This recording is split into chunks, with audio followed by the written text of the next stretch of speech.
Hi guys, welcome to our daily encounter.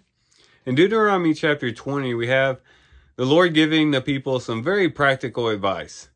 There he would say that when you're going up against a city to siege it, and a siege was basically when you would surround a city and kind of just drain it of its supplies until it was so destitute and famished that it had to surrender to you. Whenever you're laying siege against a city, he said that, you don't want to go around chopping up trees that bear fruit in order to lay this siege against the city.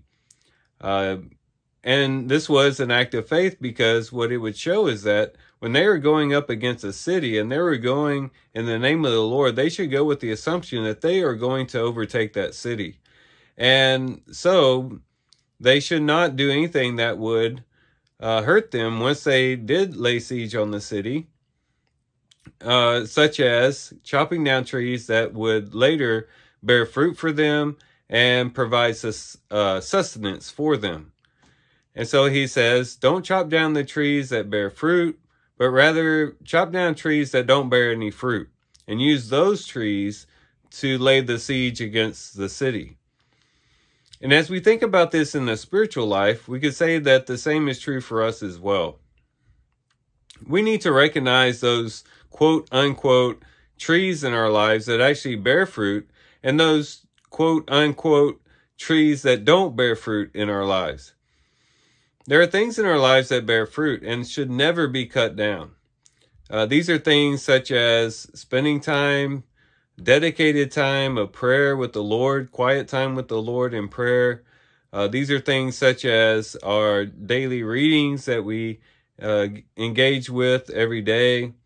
It would be also our time of worship and just devotion to the Lord.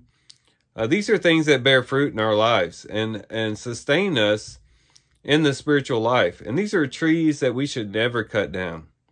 If we must cut down trees, we should look in our lives in those trees that aren't bearing much fruit. Maybe scrolling through Facebook, or flipping through the channels on TV, or spending hours binging on some show on Netflix or something like that. If we have to chop down some trees, it should not be those trees that bear fruit. Those should be the trees that we keep standing. These are the trees that we keep drawing from and receiving the fruit from and sustaining our life from. These are the things that should be staples in our lives that never change. And so if ever it comes to the point to where we have to make some change in our lives, maybe because of some time restraints, or maybe because of some schedules we have to meet, it ought to be that those trees in our lives that are bearing fruit should never change. If we have to make an adjustment, it should be in regards to those trees that aren't really bearing fruit in our lives.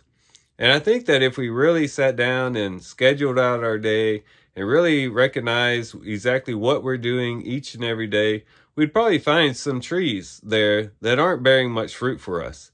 And those are the trees that we should chop down if necessary. Those are the trees that we should dispense of if we have to, so that we can keep those trees that are bearing fruit well established and well